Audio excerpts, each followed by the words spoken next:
মা ফাতেমা আসার পরে যখন আপেল চাইলেন, মা ফাতেমা আপেলটা খেতে দিলেন। আপেলটা যখন বন্ধ খেতে দিলেন, খেতে দেওয়ার পরে ইমাম হুসাইন আপেল খাওয়ার পরে বললেন, মা মা মা গো, এত মজার আপেল তো আমার জীবনে কোনোদিন খাইনি গো, এখন থেকে প্রতিদিন আমাকে আপেল দিতে হবে। মা জানতে বড় মনে চায় গো, এই আপেল তুমি কোথা থেকে এনেছো বাবা?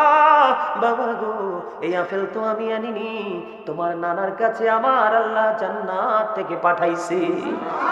জোরে জোরে কন্যা সুবহানাল্লাহ।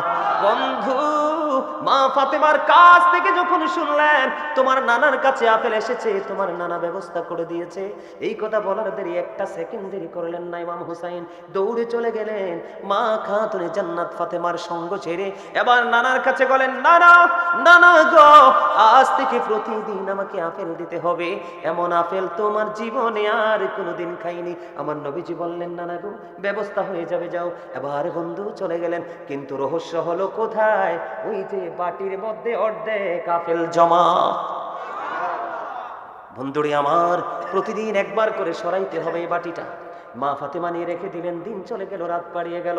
পরের দিন যখন হলো, ও বন্ধু বাটি সরাইয়া দেখে ওই আপেলটা পুরোপুরি আস্থা হয়ে আছে। জোরে জোরে কন্যা সুবহানাল্লাহ।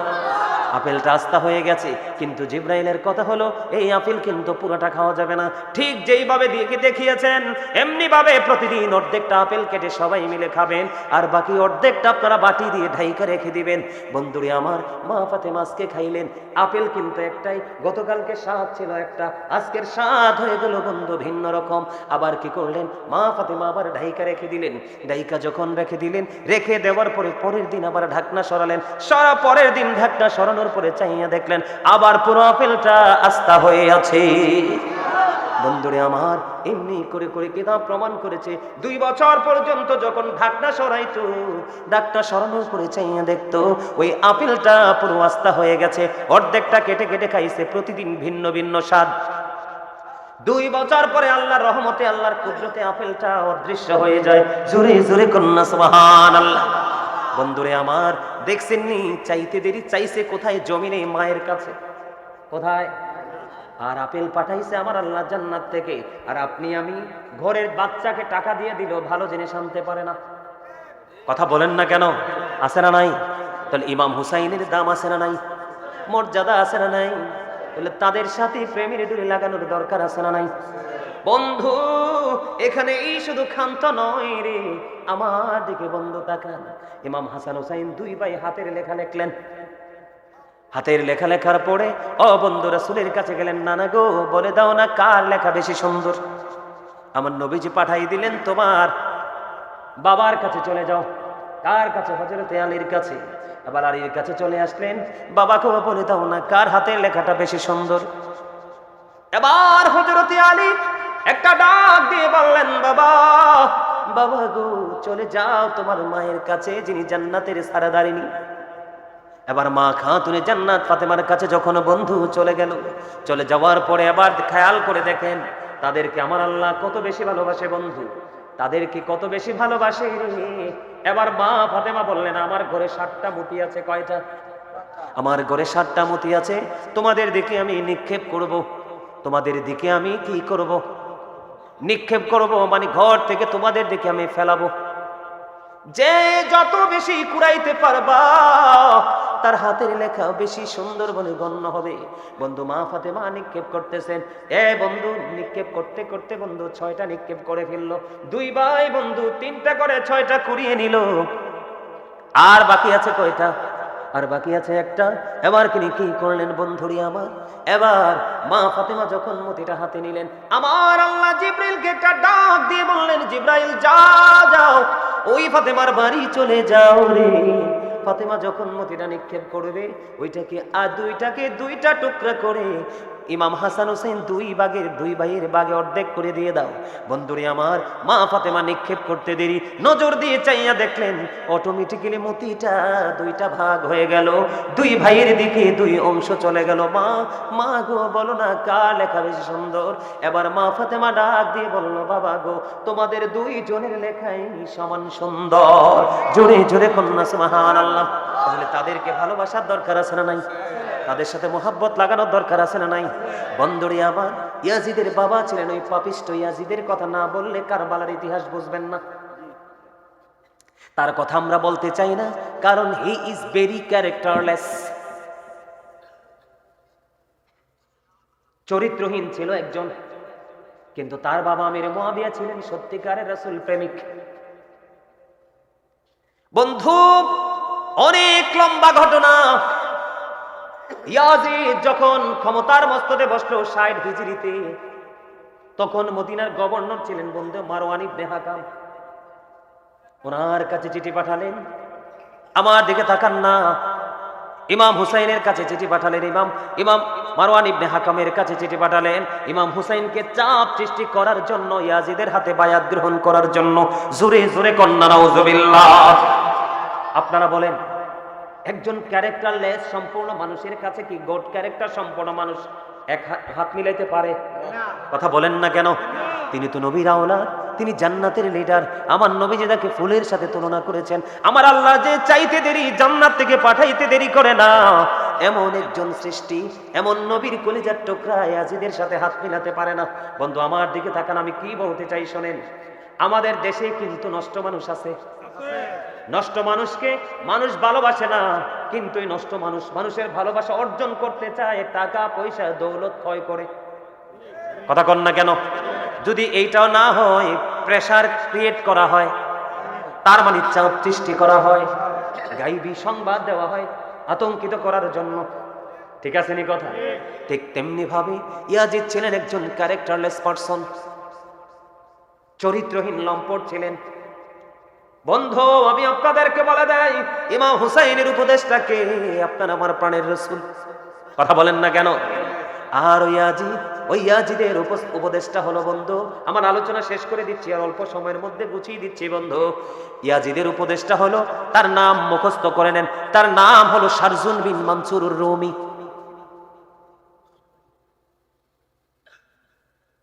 তোমাদেরকে বলছিলাম কথা বলো না, কথা বলবা?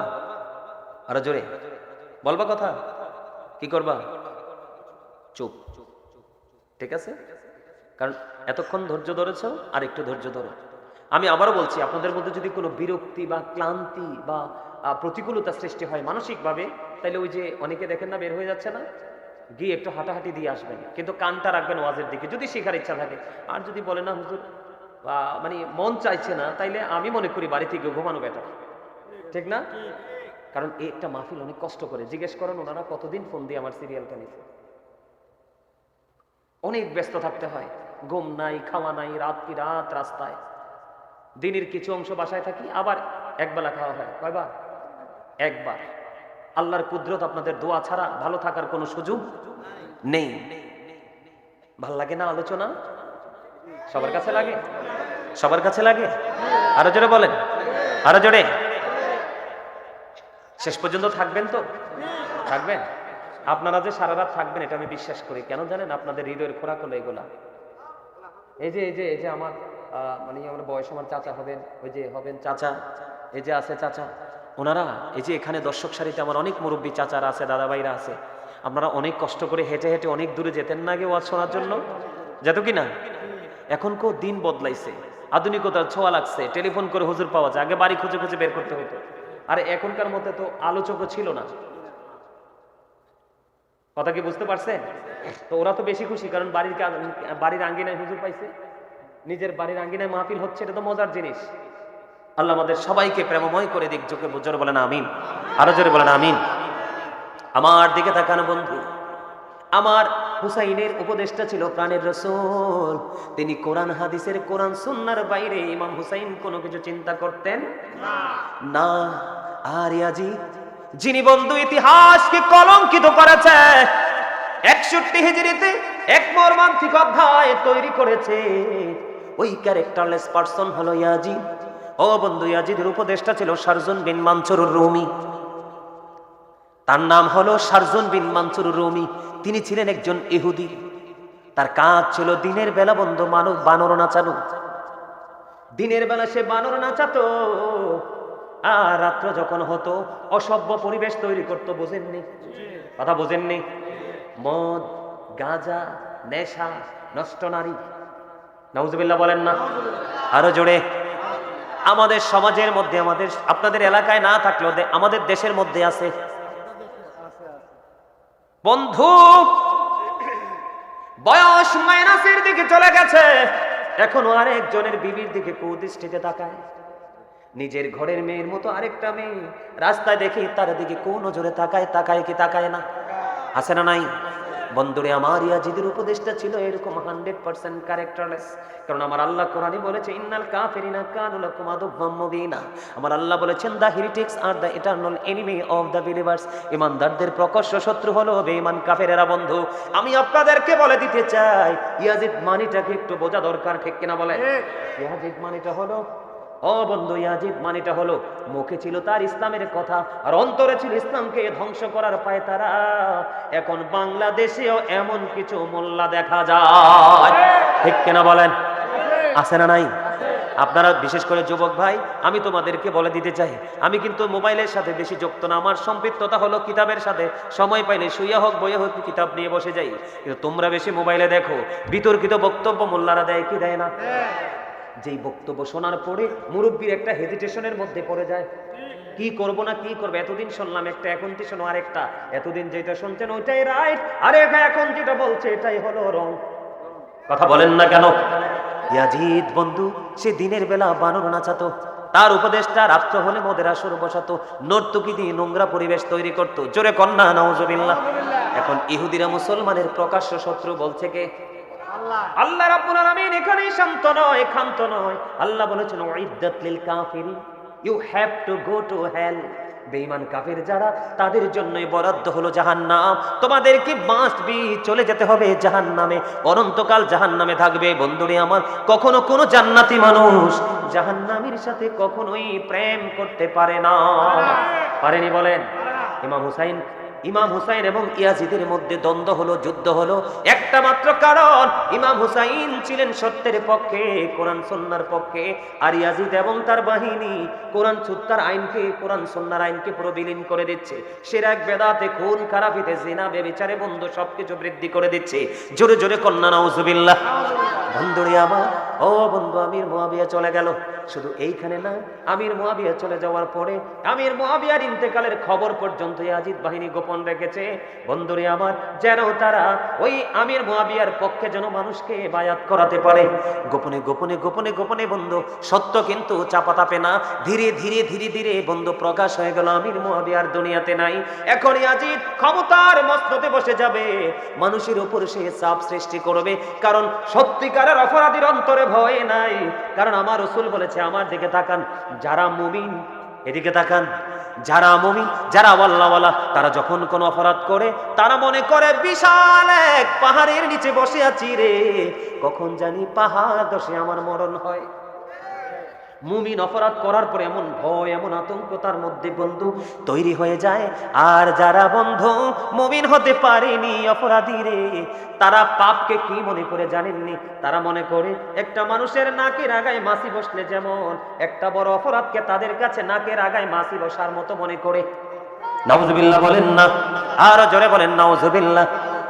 বন্ধুরে আমার দিকে তাকান, ইয়াজিদ কেমন চরিত্রহীন ছিলেন, কেমন লম্পট ছিলেন বন্ধু। 60 হিজরিতে ক্ষমতার মস্ততে বসলেন, 61 হিজরিতে মুহররমের 10 তারিখে কারবালার ঘটনা ঘটিয়ে দিল। বন্ধু, নবীর আহলে বাইতের অন্যতম সদস্য, জান্নাতের লিডারকে হত্যা করে ফেললো, শহীদ করে ফেললো। খেয়াল করেন, ক্ষমতায় বসছে কোথায়? 60 হিজরিতে ক্ষমতায় বসছে। কারবালা হয়েছে কত হিজরিতে? 61 হিজরিতে। কত হিজরিতে? 61 হিজরিতে বন্ধু কারবালা হলো। 61, 62, 63 হিজরিতে মদিনায় বন্ধু হাররার ঘটনা ঘটিয়েছে ওই নষ্ট চরিত্রের ইয়াজিদ বাহিনী। বন্ধু, আমাদের দেশে কিছু মোল্লা নামের আগে পিশাব লাগায়, কই ইয়াজিদ নাকি প্রতিদিন 100 রাকাত নামাজ পড়ছে। নাউজুবিল্লাহ কন্না। ইন্নাল্লাযীনা ইউযুনাল্লাহা ওয়া রাসূলাহু লা'নাহুমুল্লাহু ফিদ দুনিয়া ওয়াল আখিরাহ ওয়া আ'আদ্দা লাহুম আযাবাম মুহিনা। বন্ধুরে আমার, আপনি যদি সারা জীবনের সম্পত্তি যদি কুরবানি করে দেন, আপনি যদি সারা জীবনে নামাজ পড়তে থাকেন, হাজার হাজার কোরআন খতম করতে থাকেন, জীবন যদি আপনি শেষ করে দেন কোরআন তেলাওয়াত করতে করতে, বন্ধু মাকাম ইব্রাহিম কোথায়? খানায় কাবায়। কথা বলেন না কেন? ও বন্ধু, রুকনে হাজরে আসওয়াদে অবস্থান করে যদি কেউ নামাজ পড়ে, রোজা রাখে, কিন্তু ইমাম হাসান হুসাইনকে ভালোবাসে না, ওখানে রোজা রাখলে নামাজ পড়লেও তার ঠিকানা হবে জাহান্নাম। জোরে জোরে কন্যা ঠিক না ঠিক? ইমাম হুসাইন নবীকে ভালোবাসা যেমনি ফরজ, নবীর আহলে বাইতকে ভালোবাসাও তেমনি ফরজ, এটা ঈমান। বন্ধুরে আমার দিকে তাকান। আবার বলে দিচ্ছি, 60 হিজরিতে ক্ষমতায় বসছে, 61 হিজরিতে কারবালা হয়েছে, 63 হিজরিতে ইয়াজিদ বাহিনী কি করেছে বন্ধু, আমি আপনাদেরকে বলে দিতে চাই রে, এদেরকে শাসন করে তারা আমাদের দিকে উগ্র মেজাজে তাকায়, ঠিক কিনা বলে? তাহলে তাদের লাইফ সুন্দর হবে কিভাবে? তোমার জীবনে যদি অভিভাবক না থাকে, যোগ্য দক্ষ টেকসই অভিভাবক লাগবে, তাহলেই তোমার ফিউচার হয়ে যাবে ব্রাইট।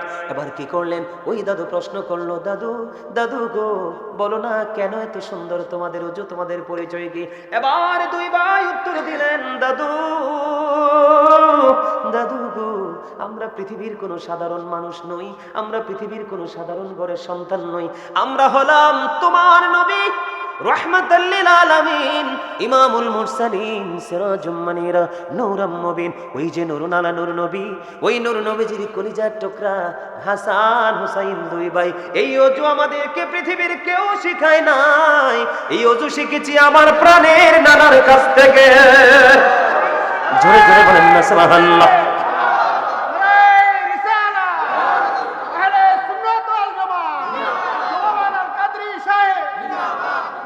আমি তোমাদেরকে হুসাইনের, হাসান হুসাইনের মর্যাদা বোঝানোর জন্য বলছি। এক্সাম্পল দিয়ে আমি কারবালার ময়দানে ঢুকবো, তোমাদেরকে বুঝাইতে চাই যুবক, ইমাম হাসান হুসাইনের কাছে, আমার আল্লাহর কাছে তারা কত পছন্দের। পছন্দের যদি না হতো ওই হাবিবকে ডাক দিত না, ঠিক কিনা? আল্লাহর বন্ধুকে ডাক দিয়েছে, হাবিব আপনি যে রিসালাতের বাণী নিয়ে গেছেন, রিসালাত নিয়ে গেছেন, সত্যের উপদেশ দিচ্ছেন, এই যে কষ্ট ত্যাগ স্বীকার করেছেন, এর বিনিময় আপনি কিছুই চান না, উম্মতগুলোকে জানাইয়া দেন আমি চাই শুধু আমার আহলে বাইতের ভালোবাসা। আল্লাহ যদি ভালো না বাসতো আল্লাহর হাবিবকে কিন্তু এত প্রেমময় নির্দেশ দিতেন না, ঠিক কিনা বলেন? যুবক হৃদয় খুলে শোনো রে বন্ধু, বিরক্ত হইও না, বিরক্ত হইও না, কিছুর মধ্যে আলোচনা শেষ করে দিচ্ছি। যুবক রে, হৃদয় খুলে শোনো। একদিন এক গ্রাম্য লোক, আমাদের এলাকার মধ্যে অনেক গ্রামের মানুষ নতুন আম গাছে আম ধরলে নিয়ত করে যে হুজুরকে একটা দিব। গাবি যদি বাচ্চা দেয়, প্রথম যদি দুধ দহন করে কয় আমাদের হুজুরকে, ইমাম সাহেবকে একটু খাওয়াবো, খাওয়াই কিনা? এটা বাস্তব কথা না? মাঠে যদি সুন্দর সোনালী ফসল ফলে, তখন নিয়ত করে আমাদের হুজুরের বাড়িতে কিছু চাল দিব। এক্সাম্পল দেই, আমি মুন্সিগঞ্জে গেলাম বন্ধু ওয়াজে, গত বছরের আগের বছর। এখন আমার যেই বাড়িতে বসেছিলাম ওই বাড়ি থেকে স্টেজে যাওয়ার মাঝখানে একটা আলু ক্ষেত আছে, রোজার একেবারে কাছাকাছি সময়ে গিয়েছিলাম। যখন বন্ধু ওই আলু ক্ষেতের উপর দিয়ে কদম দিয়ে যখন গেলাম, ওই আলু বাগানের যে চাষ করেছিলেন ওই চাষি ডেকে ডেকে এসে বললে, হুজুর আমি আপনাকে এত ভালোবাসি গো, আমার একটা অনুরোধ আজকে আপনাকে রাখতে হবে। আমি বললাম কি অনুরোধ? হুজুর আমার এই জমিনে এত আলু হয়েছে গো হুজুর, আমি খুশি হব আপনি যদি আমার এই জমিন থেকে কিছু আলু নিয়ে যান। বন্ধু আমার গাড়ির পিছনে এক বস্তা আলু তুলে দিয়েছিলেন, আমিও তার ভালোবাসাকে শ্রদ্ধা করেছি, হৃদয় থেকে গ্রহণ করেছি। ওই রমজান মাসে আমি যতগুলো আলুর চপ বা বোর্ডের সাথে ইউজ করেছি, আগে ওর ক্ষেতের আলুগুলো আমি ভক্ষণ করেছি। কেননা আমি যদি না খাই আমার আল্লাহ তো দেখে, তার ভালোবাসাকে একেবারে অবমূল্যায়ন করা হবে, ঠিক কিনা বলেন? এই বাস্তব উদাহরণ আছে না নাই? আমাদের দেশে আছে না? আপনারা মনে রাখবেন, পৃথিবীর কোন দেশে বন্ধু এই বাংলাদেশে আলেমদেরকে মানুষ যত বেশি ভালোবাসে, যত বেশি মূল্যায়ন করে, যত বেশি মর্যাদা দেয়, পৃথিবীর কোন দেশে আলেমদেরকে কেউ এত ভালোবাসে না। আমার একজন ভক্ত বন্ধু সৌদি আরব থেকে আসলো, আসার পরে বলল, হুজুর আমার মন বলে, এটা কিন্তু তার ব্যক্তিগত মনের কথা, এটা তার আবেগের কথা, হুজুর আমার মনে হয় নবীর প্রতি যে ভালোবাসা বাংলাদেশের মানুষের, পৃথিবীর সব দেশের মানুষের আগে বাংলাদেশের মানুষ আগে নবীকে হাসরের ময়দানে খুঁজে পাবে। আর জোরে কন্যা সুবহানাল্লাহ। একজন বাঙালি প্র্যাকটিক্যালি আমার সাথে, বন্ধুরে আমার, একজন গ্রাম্য লোক মনে মনে নিয়ত করলো, আমি রাসূলের দরবারে একটা হরিণ উপহার দিব। যেমন কথা তেমন কাজ, তিনি কি করলেন? একটা বাচ্চা হরিণী ধরে নিয়ে আসলেন, বাচ্চা হরিণী ধরে নিয়ে আসলেন, রাসূলের কাছে দিলেন। এবার বন্ধু হযরতে হাসান রাদিয়াল্লাহু তাআলা আনহুকে হরিণের বাচ্চাটা দিয়ে দেওয়া হলো। এই দিয়ে দেওয়ার সময় হঠাৎ করে নজর দিয়ে চাইয়া দেখলেন ইমাম হুসাইন যে ভাইয়াকে হরিণের বাচ্চাটা দিয়ে দিল। এবার ইমাম হুসাইন দৌড়ে ছুটে আসলো। বন্ধু দেখবেন আমাদের বাংলাদেশের মধ্যে এই রীতিটা এখনো আছে, মেয়ের ঘরের বাচ্চারা যখন আসে দাদা দাদু কিন্তু ছেলের ঘরের আদর একটু কমাই দেয়, দেয় কি দেয় না? কয় আমার মেয়েটা অনেক দূরে থাকে, এই আমার নাতি নাতকুর গুলো আদর থেকে বঞ্চিত হয়, একটু হৃদয় দিয়ে ভালোবাসে আদর করে কোলে করে আদর দিয়ে বন্ধু রাখে কিনা? বন্ধুরে আমার, বন্ধু এবার কি করলো? ইমাম হুসাইন দেখতে পেলেন ওই যে হরিণীর বাচ্চাটা ভাইয়াকে দিয়ে দিয়েছে। এবার দৌড়ে ছুটে আসলেন প্রাণের নানার কাছে, নানা নানা গো, ভাইয়াকে তো হরিণীর বাচ্চা দিয়েছ, আমারও তো একটা লাগবে। জোরে বলেন না সুবহানাল্লাহ। আমি বুঝাইতে চাই ইমাম হাসান হুসাইনকে আমার আল্লাহ কত বেশি ভালোবাসে বন্ধু। এবার কি করলেন? নবীজির কাছে হরিণ আসছে কয়টা? বন্ধু কতবার আমি পড়েছি রে, যতবার আমি পড়েছিলাম ততবার আমি পেজটার দিকে শুধু তাকিয়ে দেখলাম আমার আল্লাহ কত ভালোবাসে রে, তাদেরকে জানি কাল হাসরে পাবো কিনা, সেই মর্যাদার সমকক্ষে যেতে পারবো কিনা মনের ঘরে বন্ধু মনের অজান্তেই ভাবনা চলে আসে। এবার কি করলেন? ও বন্ধু ইমাম হুসাইন এসে চাইলেন, নানা গো আমার একটা হরিণ লাগবে তো। এই কথা বলার পরে ইমাম হুসাইন হরিণী চাইতে দেরি, আমার নবীজি ওই যে দেখেন আমার চোখের সামনে গেটের বাইরে কিছু মানুষ দাঁড়িয়ে আছে, দেখেন স্পষ্ট দেখা যায়। এটা প্র্যাকটিক্যাল, আমি বোঝানোর জন্য বলছি, প্র্যাকটিক্যালি দেখতে পাচ্ছেন কিনা? ঠিক আমার নবীজি ও বন্ধু সুন্দর করে নিবিড়ভাবে তাকিয়ে দেখলেন দুইটা হরিণ দৌড়ে নবীজির দিকে ছুটে আসছে। এবার এসে বন্ধু একটা হরিণের বাচ্চা, আরেকটা হলো বড় হরিণী। এবার হরিণী নবীজির সামনে আসলো, আসার পরে আল্লাহর কুদরতে হরিণীর জবান খুলে গেল। ওই হরিণীর জবান যখন খুলে গেল বন্ধু, এবার নবীজির কদমে সালাম দিয়ে দিলেন, ইয়া রাসূলুল্লাহ ইয়া হাবিবাল্লাহ, নবী গো আপনার কদমে যে হরিণের বাচ্চাটা দেওয়া হয়েছে ওই বাচ্চাটা মা আমি গো, আপনার কলিজার টুকরা হাসানকে দেওয়া হয়েছে। ইয়া রাসূলুল্লাহ আমি মা হয়ে আজকে আমার আরেকটা বাচ্চা আপনার কদমে দিয়ে গেলাম, আপনার ওই কলিজার টুকরাকে দিয়ে দেন। জোরে জোরে বলেন না সুবহানাল্লাহ। বন্ধুরে আমার, ও বন্ধু আমি আপনাদেরকে বুঝাইতে চাই হরিণ কি নিজের পাওয়ারে চলতে পারে নাকি আল্লাহর হুকুমে? কথা বলেন না। এ হরিণী পাঠাইছে কে? আমার আল্লাহ। শুধু এখানে একান্ত নয়, আমি আপনাদেরকে আরেকটু বুঝাইতে চাই বন্ধু, বিরক্ত হননি? যুবক ভাইরা তোমাদের কাছে ভালো লাগেনি? যুবকরা হাত তুলে দেখাও কার কার কাছে বেশি ভালো লাগে। সবাই যুবক মারহাবা। ইয়া রাসূলুল্লাহ ইয়া গাউসুল আজম দস্তগীর। বন্ধুরে আমার দিকে তাকান। ইমাম হুসাইন ছোট্ট ওই দিকে যাচ্ছে খেলার জন্য। মা খাতুনে জান্নাত ফাতেমার গলা জড়িয়ে ধরলেন, মা মা গো। আমি বন্ধু অত্যন্ত প্রেমময় খবর শুনে নেন। এবার মা আমি একটু খেলতে চাই বন্ধুদের সাথে, আসার পরে আমাকে আপেল দিতে হবে। মা খাতুনে জান্নাত কোনো চিন্তা করলেন না, তিনি বললেন হ্যাঁ বাবা তোমাকে আমি আপেল দিব। এই কথা বলার পরে ইমাম হুসাইন খুশি হয়ে বন্ধু চলে গেলেন। খেলা শেষ করে খেলতে যখন গেল এবার কি করলেন? মা ফাতেমার ব্রেইনে ঢুকলো যে মদিনার কোথাও তো এখন আপেল পাওয়া যাবে না, কারণ এখন তো আপেলের সৃজন না। আমি যে আমার হুসাইনকে কথা দিলাম আপেল দিব, যদি দিতে না পারি রে আমি মা তো মিথ্যাবাদী হয়ে যাব। মা ফাতেমার মধ্যে বন্ধু একটা চিন্তা যখন চলে আসলো, যারা মদিনায় গিয়েছে তারা দেখেছে আমার নবীজি রওজা মোবারক থেকে ও বন্ধু মা ফাতেমার বাড়ি বেশি দূরে ছিল না, অল্প কিছু ডিস্টেন্স ছিল বন্ধু। আমিও গিয়ে দেখেছি যে এই দুই চোখ দিয়ে প্রাণ ভরে দেখে এসেছি বন্ধু। এবার কি করলেন? এবার আমার দিকে তাকান বন্ধু, যদি ভালো না লাগে আলোচনা শেষ করা পর্যন্ত যদি ভালো না লাগে আমি কিচ্ছু বলবো না, ওই দিক দিয়ে বের হয়ে চলে যাবেন, কিন্তু কাউকে ডিস্টার্ব করবেন না বন্ধু। আমি আপনাদেরকে বলে দিতে চাই এবার ঘটনাটা কি হলো।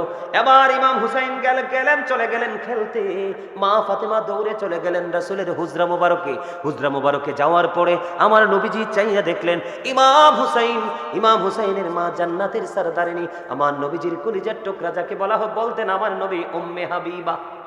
জোরে জোরে বলেন না সুবহানাল্লাহ। বন্ধুরে আমার, নবীজি যখন ললাটের মধ্যে ঘাম দেখলেন, দেখার পরে ডাক দিয়ে বললেন, মা, মা গো।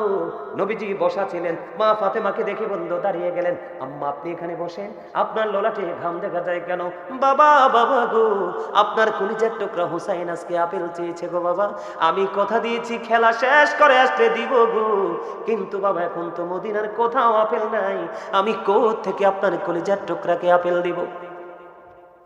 ও বন্ধু, বাবা এবং মেয়ের মধ্যে কথোপকথন চলতেছে, এর মধ্যে বন্ধু জিবরাইল এসে হাজির। ইয়া রাসূলুল্লাহ, আপনার কলিজার টুকরার জন্য আমার আল্লাহ জান্নাত থেকে আপেল পাঠিয়ে দিয়েছে।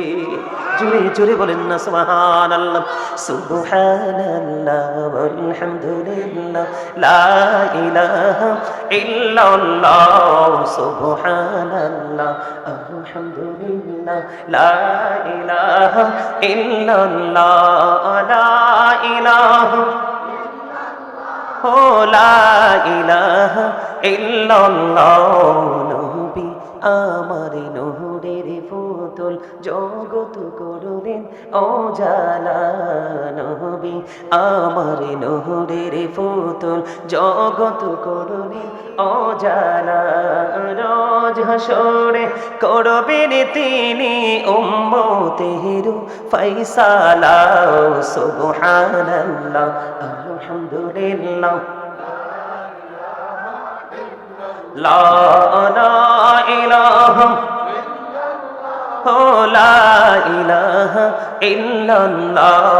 আরশ কুরসি লৌহ কলম সৃষ্টি যাহার ওসিলা, আরশ কুরসি লৌহ কলম সৃষ্টি যাহার ওসিলা, নিজে আল্লাহ খুশি হইয়া নাম রাখলেন হাবিবুল্লাহ।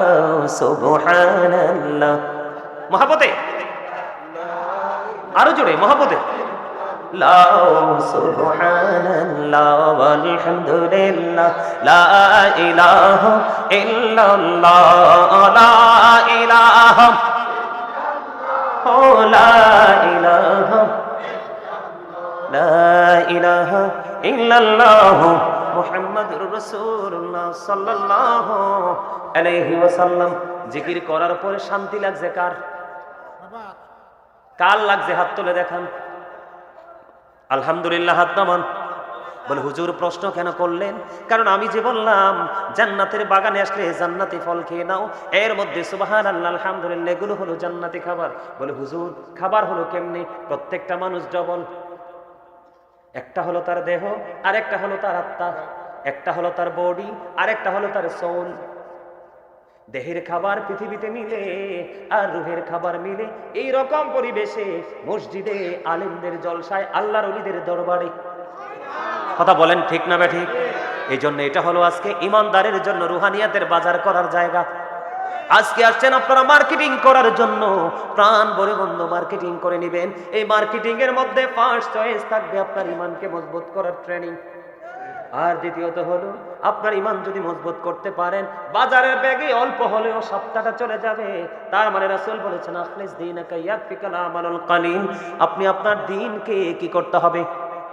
খাঁটি করতে হবে। কালিল দ্বারা বুঝিয়েছেন অল্প আমলই আপনার নাজাতের জন্য যথেষ্ট হয়ে যাবে। বন্ধুরি আমার, বলতেছিলাম হৃদয় খুলে শোনেন। এবার কি করলো? জিবরাইল চলে আসলো, ইয়া রাসূলুল্লাহ জান্নাতি আপেল চলে আসলো গো, আপনার কলিজার টুকরার জন্য আবার আল্লাহ পাঠিয়ে দিল। এবার কি করলেন? জিবরাইল বললেন, ইয়া রাসূলুল্লাহ আমার 2টা বাটি লাগবে আর একটা চাকু লাগবে। এবার 2টা বাটি বন্ধু আনলেন মা আয়েশা সিদ্দিকা রাদিয়াল্লাহু তাআলা আনহার ঘর থেকে, আর একটা চাকু। এবার বন্ধু আপেলটাকে অর্ধেক করা হলো। অর্ধেক করার পরে বন্ধু অর্ধেকটা বাটির মধ্যে রাইখা আরেকটা দিয়ে ঢাইকা দিলেন, আর অর্ধেকটা বন্ধু নবীজিকে বলে দিলেন সবাই খাওয়ার জন্য। আলাপ আলোচনা শেষ হয়ে গেল, ইমাম হুসাইন খেলা শেষ করে বাড়ি ফিরে আসলো।